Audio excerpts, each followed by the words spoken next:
Voting is a civic duty. Let's register on the electoral list.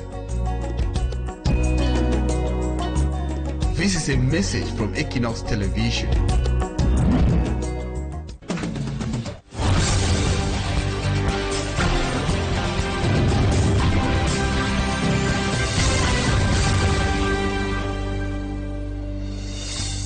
In Bafneng, the Memchum Division in the Northwest region of Cameroon. Same time right here in Akwadwala. Good evening, ladies and gentlemen. Thank you so much for joining me on this edition of the 6 p.m. primetime newscast on Equinoxe Television.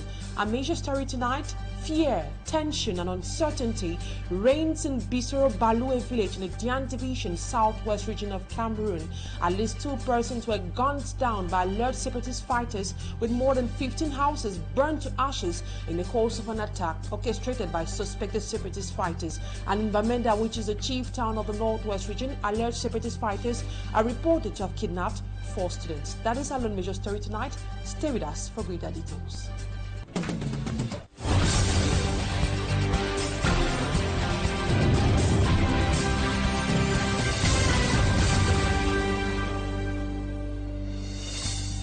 Once more, good evening and thank you so much for staying with us. For presentation, I am Immaculate Fogwe.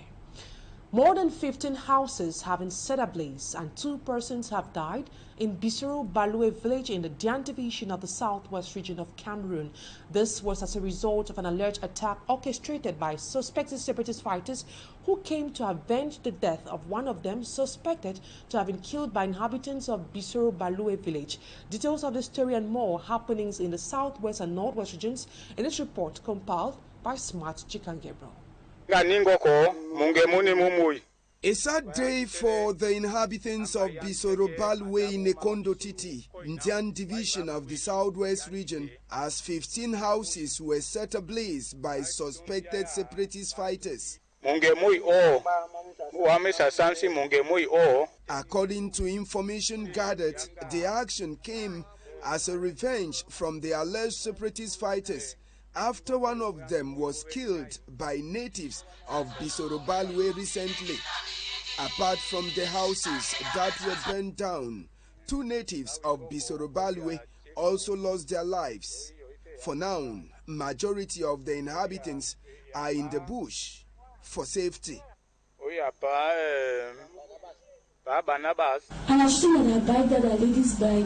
In the northwest region, 4 students suspected to be studying in the University of Bamenda have been kidnapped by alleged separatist fighters in their student residential area in Bambili. Amongst the kidnapped students are 3 girls and a boy. The reason behind their abduction is not yet known.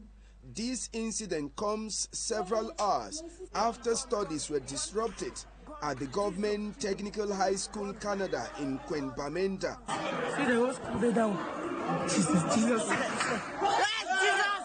The gunshots, which were fired outside by unknown gunmen, caused confusion within the institution that even got teachers crawling on the ground. The recent happenings have made many asking if truly peace has returned to the southwest and northwest regions, respectively. And many Cameroonians are still wondering when will these killings, kidnappings, and other atrocities committed in these regions finally end? An answer which seems to be far-fetched. Now to something else. 32-year-old Sorel Manuela, the lady who slumped and died on her wedding day, begins her journey to eternity today. During her corpse removal at the Douala General Hospital's morgue, family members and friends gathered to wish her farewell. Serita Kucho was at the Douala General Hospital and he now tells us more about how the wake-up looks like. Sorel Manuela, the Cameroonian lady who died on her wedding day, begins her journey to eternity today. Family members and friends gathered at the Douala General Hospital for a last homage to their friend and daughter. It was at 3 a.m. on the 27th of October 2024 in a ceremony hall in Akwa, Douala 1 subdivision that Sorel Manuela, remember, died while she was performing in front of her husband and friends who were present at the marriage ceremony.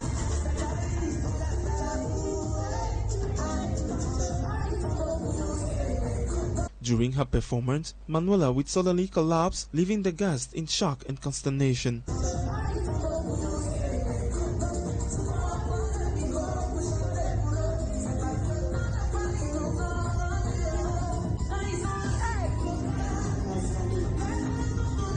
After the incident, speculations of what had led to her death went viral on social media. It's only after some months of investigations that Sorel Manuela would be declared to have died of heart attack.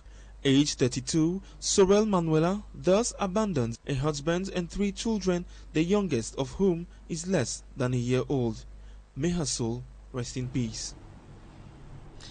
Now we talk something else. Access to quality health care seems to be remains a major problem in several parts of Cameroon. Several patients in some regions, for example the Far North region, are forced to cover several kilometers just to have access to medical attention.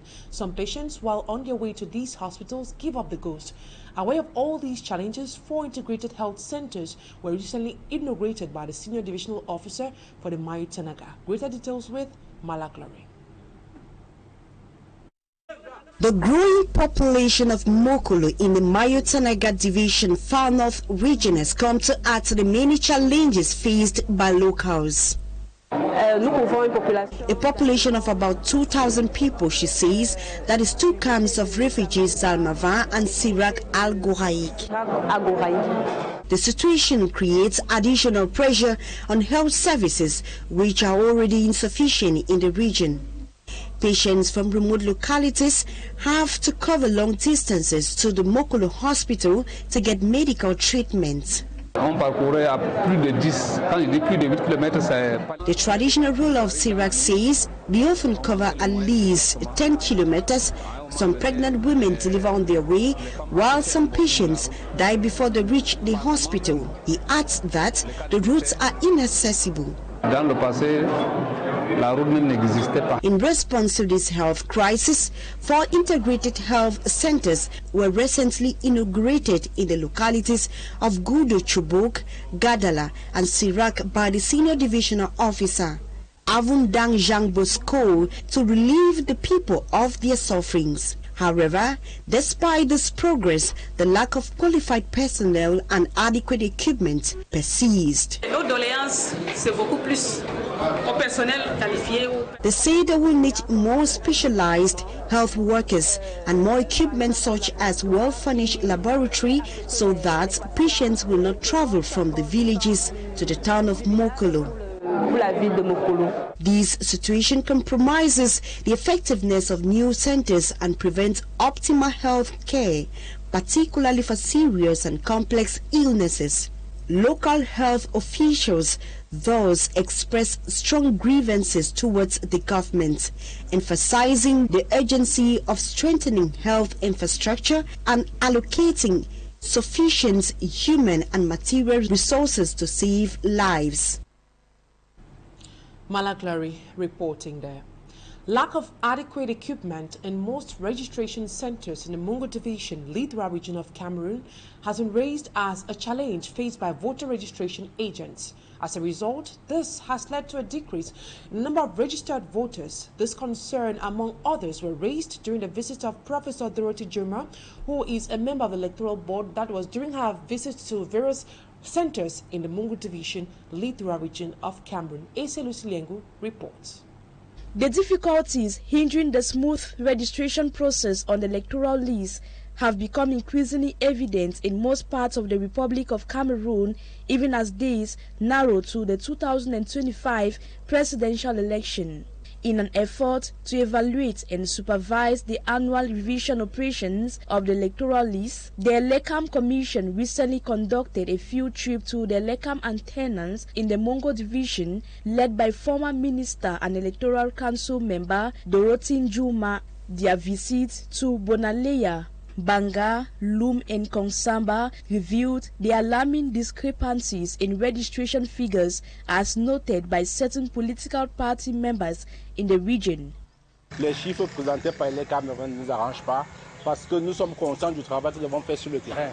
Several challenges have been identified affecting the anticipated numbers. For instance, the malfunctioning of Elecam equipment, lack of transportation to reach remote villages of registration campaigns.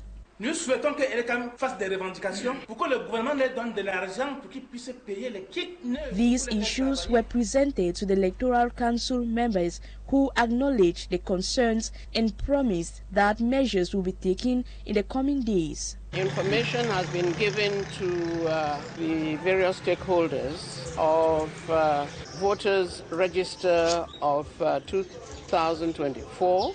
The cards that have been outstanding since 2020 are being produced. They will be distributed from the beginning of February, and that Elections Cameroon is also in the process of acquiring new kits for voter registration. Currently, there are a total of 7,845,000 registered voters in the Mongo division, with over 700 new registrations since January 2nd, 2025, and 43 cancellations noted.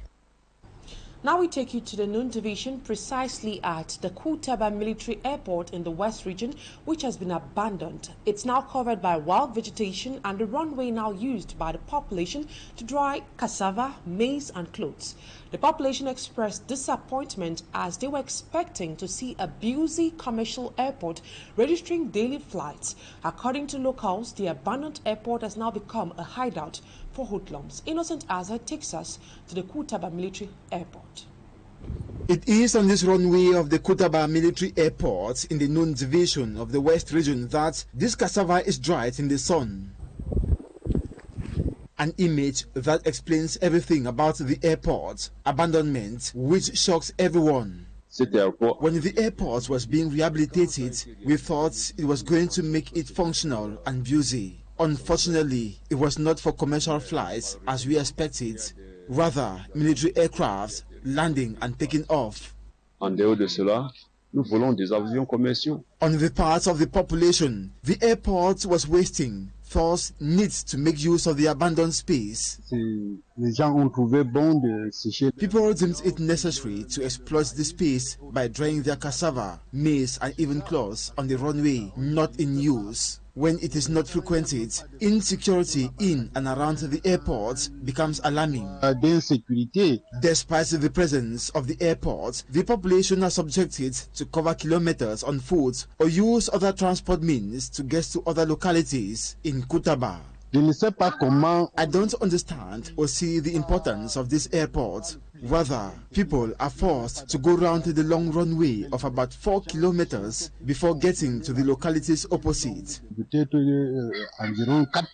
It is in a bid to relieve the population from the long distance that the mayor of Kaba embarks on a project to create a deviation path. It is a must-hail initiative, for it will indeed be very beneficial to the population.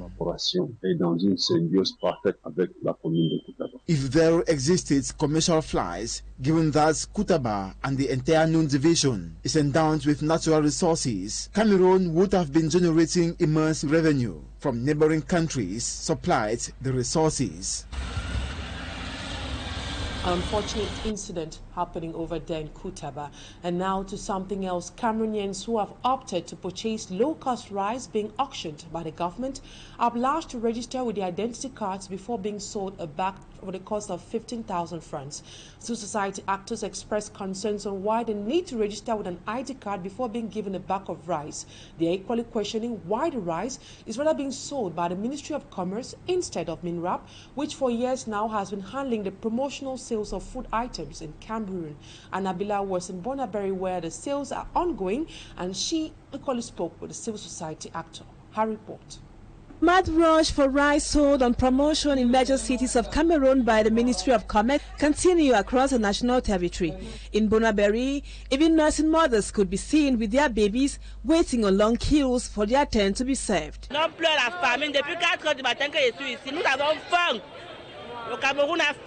All this, they say, is because of poverty, misery and hunger.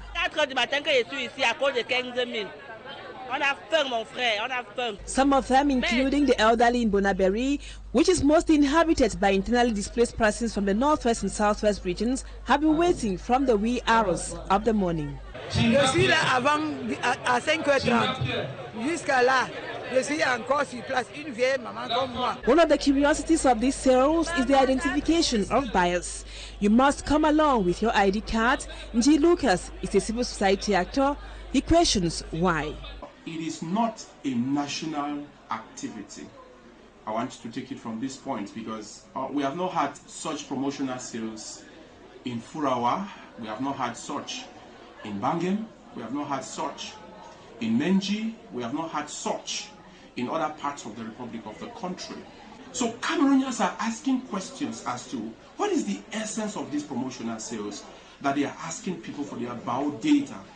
And these are bio data that you could use them for every other reason. Another principal preoccupation or concern is the fact that the promotional sales to reduce the cost of living in Cameroon is usually done by MINRAP, the organ that regulates the provision of foodstuff in Cameroon. But this time around, it is being handled by the Ministry of Commerce. It actually calls for an alarm, and this is why many are asking questions, the essence for these promotional sales.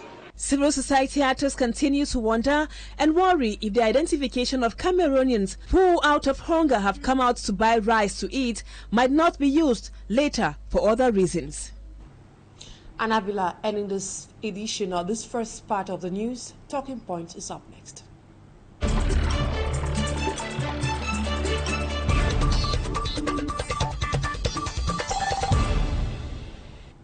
Once more, good evening and thank you so much for staying with us on the second part of the news, which is Talking Point.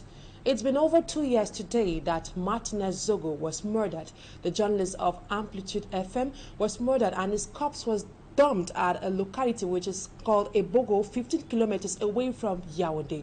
Tonight, I'll be receiving a legal man. He's known as Barrister Calvin Job, and he'll be explaining to us the circumstances surrounding this murder case and at what level is the court now.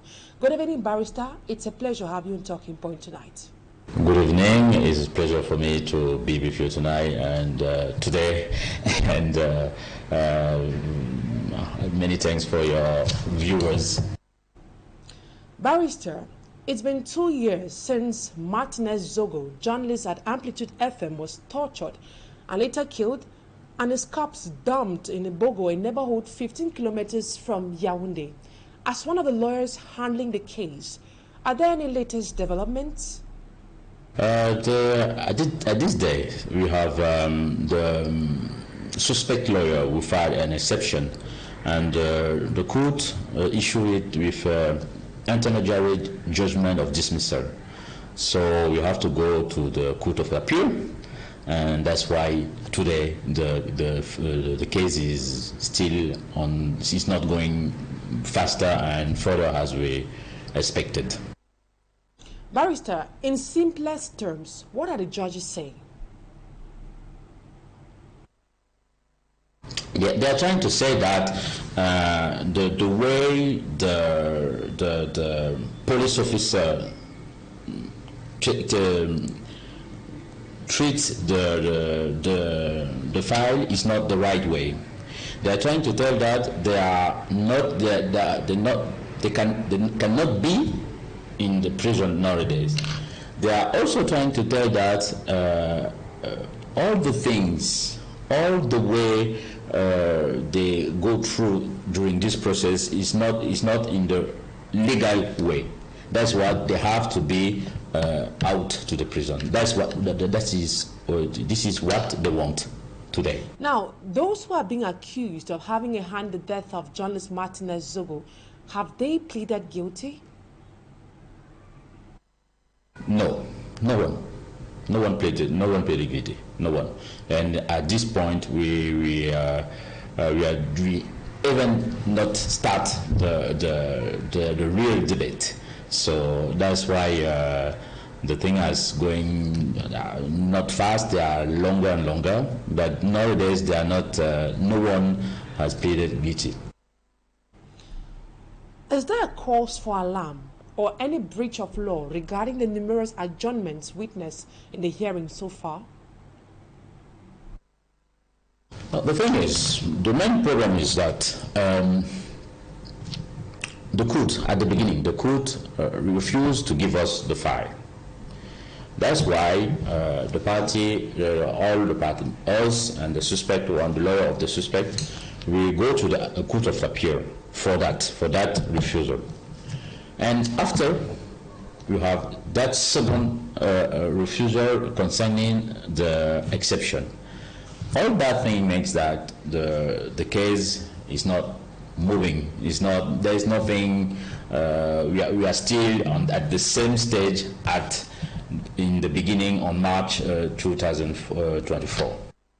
The case is evolving at a very slow pace. Have you ever felt frustrated? And do you think that the government is using this as a tactic to frustrate a lot of you guys who are handling the same case? Even though we are used with that kind of situation, I have to admit that this special case is very, very a special one. Because for me, there is a lot of interference in this case. There are political one, there are mediatic one, and for me, the judge they are reluctant to go further.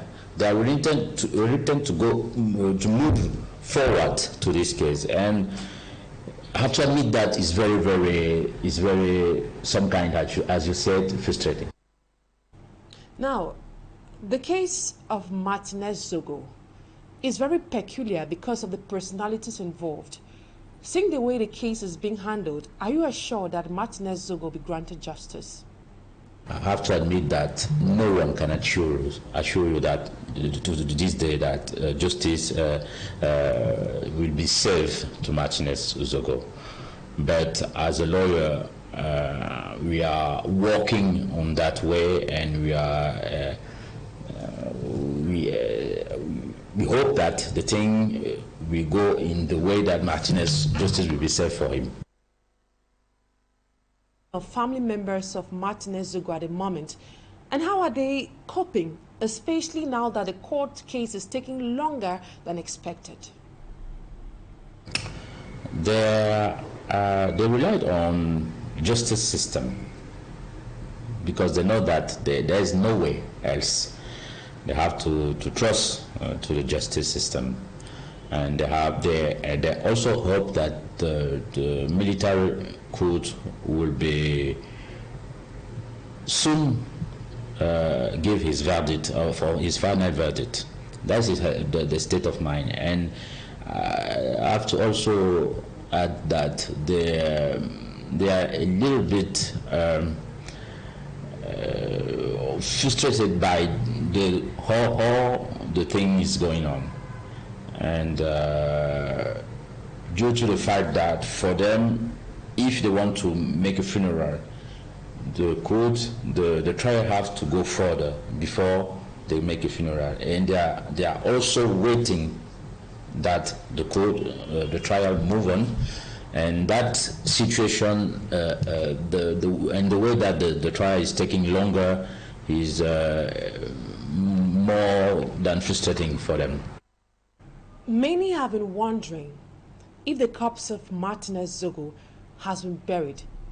Is he still in the morgue, or has he been buried? Still the death, the corpse of Martinez Zogo is still in the morgue. As we say in the judicial system, is the body of Martinez is the body of the crime. So we need during the trial to work on it before they will also expect to organize a funeral. But nowadays he's still at the morgue of Central Hospital in Yaoundé.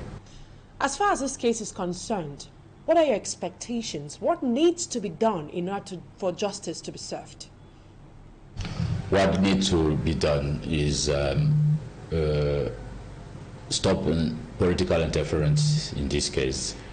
What needs to be done is the military court has to start really refers to the law, and makes the thing clear for everyone by giving us the file and permits us to move forward. Well, that is all I expect, and that is what I think, for me, what has to be done to the case move on. I am quite aware that you and other lawyers who are handling this same case are doing so from your own personal expenses, and this could really be challenging with all the trips you need to make to and fro Yaoundé because of the frequent adjournments. Do you need any support from Cameroonians or, let's say, the international community today? Really, we do need, but no, there's no one shows the aim of the will to give any helps. Mr. Calvin Job, for accepting my invitation. I am the one who is thanking you. Thank you for inviting me again. And that's it for the 6 p.m. primetime newscast on Equinoxe Television. Thank you so much, ladies and gentlemen, for always choosing ETV. Coming up next in some few minutes is the program Equinoxe Soir, presented by Serge Alain Otto. Have a wonderful weekend in the company of more interesting programs on Equinoxe Television. Bye-bye for now.